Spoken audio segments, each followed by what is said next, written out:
Tenali double horse వారి దసరా శుభాకాంక్షలు. రుచికరంగా ఉంటుంది, అనుబంధాల్ని పెంచుతుంది.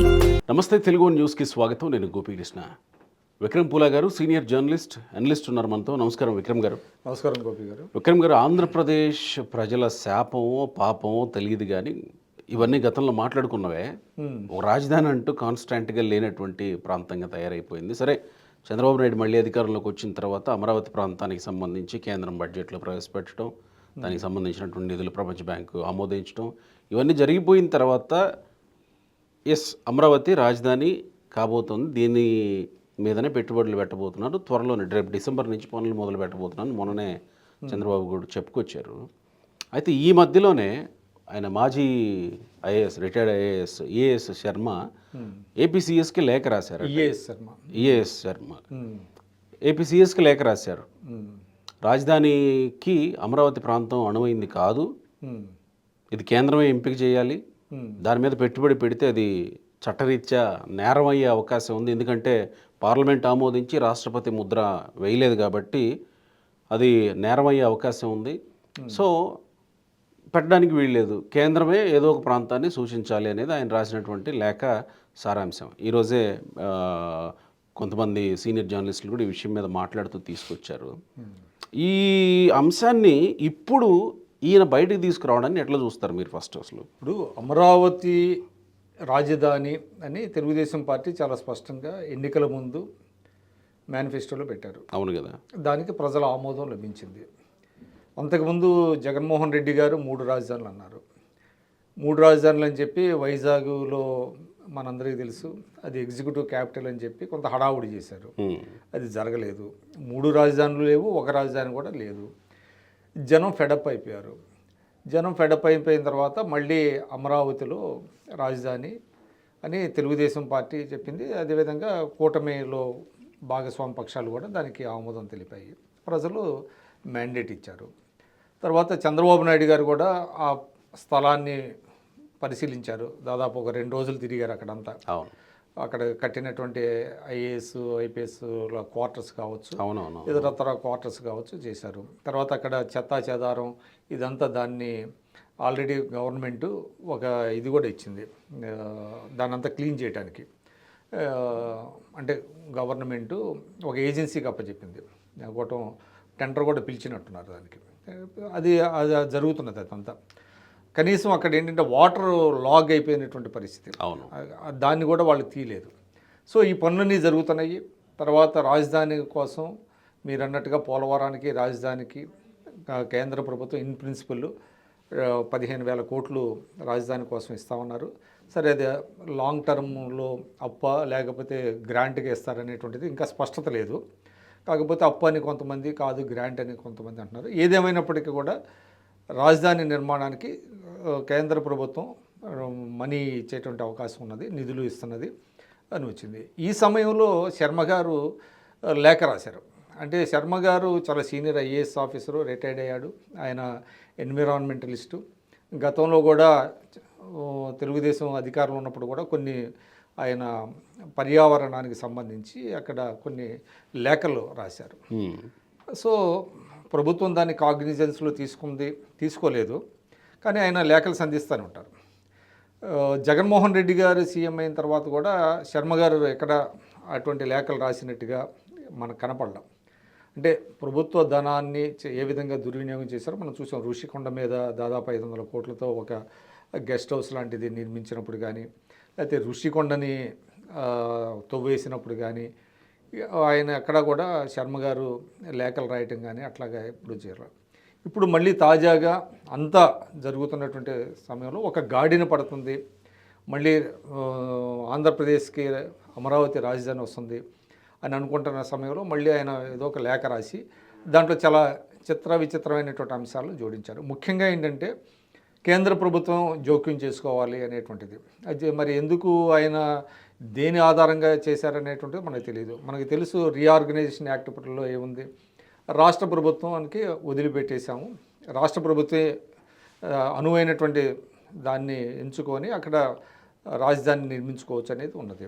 సరే, శివరామకృష్ణ కమిటీ వేశారు. కమిటీ కొన్ని సూచనలు చేసింది. కమిటీ సూచనల్ని పరిగణలోకి తీసుకున్నారు, చాలా అంశాలని పరిగణలోకి తీసుకున్నారు.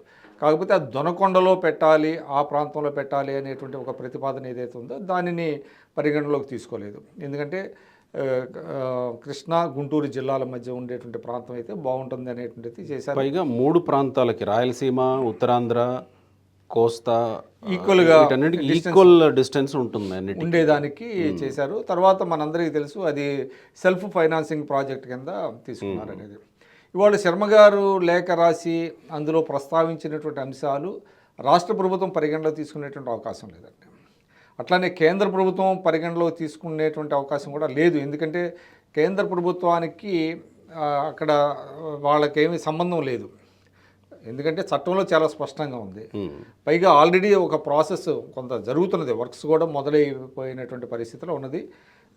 ఆ సమయంలో మళ్ళీ అది వేయటం అనేటువంటిది ఫ్రెష్గా మళ్ళీ ప్రజల్లో కొన్ని అనుమానాలు రేకెత్తించడం, అదేవిధంగా కొంత డిస్టర్బెన్స్ క్రియేట్ చేయటం.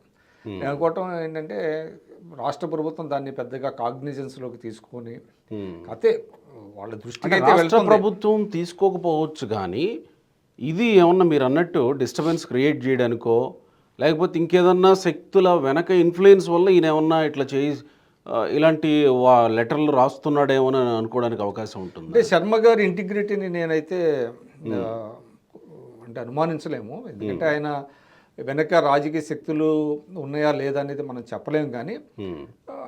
కానీ ఒకటి ఆయన ప్రస్తావించిన అంశాలు ఏంటంటే తిరిగి మళ్ళీ నిధులన్నీ కూడా అమరావతిలోనే ఖర్చు పెడుతున్నారు అనేటువంటిది ఆయన అంటాం అనేది అది కరెక్ట్ కాదు. అమరావతిలోనే ఖర్చు పెడుతున్నారు, పెడితే అది నేరం అవుతుంది అని అంటే నేరం అవుతుంది అని చెప్తున్నారు. ఉదాహరణకి ఇవాళ కియా సంస్థ వచ్చింది రాయలసీమలో, అది రాయలసీమకే బెనిఫిట్ అవుతుందా?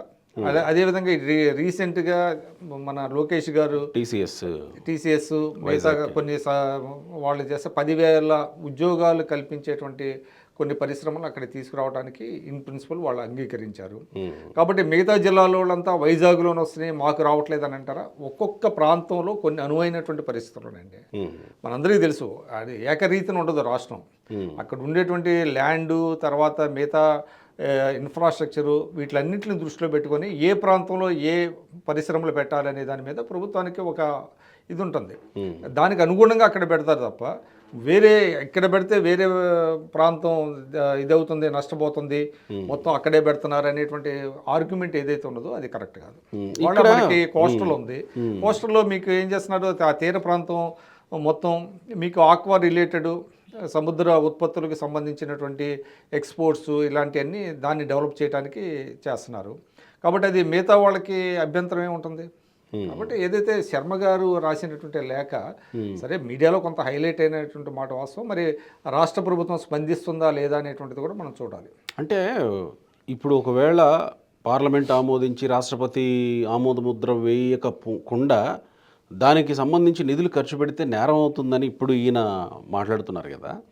గతంలో జగన్మోహన్ రెడ్డి 3 రాజధానులను వెళ్ళి ఏ పార్లమెంటుకు తీసుకుపోయి ఏ రాష్ట్రపతి చేత ఆమోద ముద్ర వేయించి ఆయన అసెంబ్లీలో ఆమోద ముద్ర వేయించుకొని ముందుకు వెళ్ళాడు అనుకోవాలి. ఇప్పుడు అది చాలా మంచి క్వశ్చన్ వేశారు మీరు. ఆ రోజు జగన్మోహన్ రెడ్డి గారు ఆల్రెడీ అమరావతిని పక్కన పెట్టేసి 3 రాజధానుల బిల్లును తీసుకొచ్చాడు. అవును కదా, తీసుకొచ్చి దాన్ని అసెంబ్లీలోనే కదా అయ్యింది. అసెంబ్లీలోనే అయింది, పార్లమెంట్లో కాదు. పార్లమెంట్లో కాదు, అసలు పార్లమెంట్కి సంబంధం లేదు. కానీ ఇవాళ శర్మ గారు వీటిలన్నింటిని విస్మరించి, గతంలో ఏం జరిగింది అనేటువంటిది విస్మరించి, ఇవాళ పార్లమెంట్ ఆమోదించాలి అనేటువంటిది ఏదైతే ఒక ప్రతిపాదన ఉందో అది దానికి మరి ఆయన ఏ ప్రాతిపదికన ఆయన చెప్తున్నారు అనేటువంటిది మనకు తెలియదు. దీని మీద ఖచ్చితంగా ఒక డిస్కషన్ అయితే జరగాలి. రాష్ట్ర ప్రభుత్వం మరి దీని మీద మరి ఏ విధంగా స్పందిస్తుందా లేదా? అసలు కేంద్ర ప్రభుత్వం మాకు సంబంధం లేదని చెప్తుంది కదా. మీరు అన్నట్టు రియాగ్నైజేషన్ బిల్లులో కేంద్ర ప్రభుత్వం ఎన్నోసార్లు, ఈవెన్ కిషన్ రెడ్డి కూడా గతంలో పార్లమెంట్లో చాలామంది చెప్పారు, పార్లమెంట్లో కూడా చెప్పారు కేంద్ర మంత్రులు.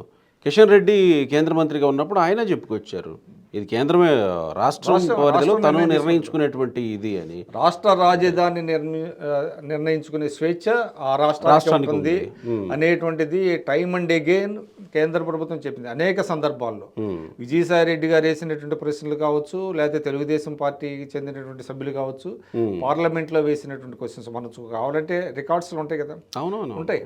వాటిని మరి ఆయన పరిగణలోకి తీసుకోకుండా వాళ్ళ కేంద్ర ప్రభుత్వాన్ని పార్టీ చేయటం, కేంద్ర ప్రభుత్వం దానికి ఆమోదం తెలపాలి, పార్లమెంట్ ఆమోదం తెలపాలి అనేది చెప్పడం అనేటువంటిది చాలా ఆశ్చర్యంగా ఉంది. ఇప్పుడు ఈ విషయం ఏమన్నా ఫ్లేరప్ అయ్యే అవకాశం ఉందా? నవ్వి వదిలేస్తారా ఈ శర్మ అనే ఆయన? అంటే ఫ్లేర్ అప్ అవడానికి అవకాశం లేదండి. ఎందుకంటే ఏదైనా దాంట్లో ఒక హేతుబద్ధత ఉండాలి.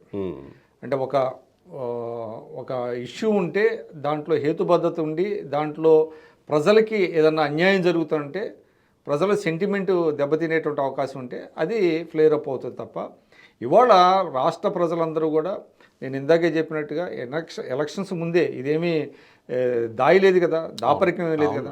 అమరావతి మా రాజధాని, మేము వస్తే మళ్ళీ తిరిగి అమరావతిని రాజధాని చేస్తామని చాలా స్పష్టంగా తెలుగుదేశం పార్టీ విజయనగరం వెళ్ళి చెప్పారు, విశాఖపట్నం వెళ్ళి అదే ప్రాంతాల్లో చెప్పారు, అనంతపురం వెళ్ళి అదే చెప్పారు. పైగా ఇంకోటి ఏంటంటే ప్రజలు కూడా ఈ 5 ఏళ్లలో ఏం జరిగిందో చూశారు కదా. కరెక్ట్. 3 రాజధానులు పెడతాన్నాడు, ఎక్కడా పెట్టలేదు, వైజాగ్లో కూడా పెట్టలేకపోయారు. అటువంటప్పుడు రాష్ట్రానికి రాజధాని లేని రాష్ట్రంగా ఆంధ్రప్రదేశ్ మిగిలిపోయింది అనేటువంటి ఒక బాధ కూడా జనంలో ఉంది.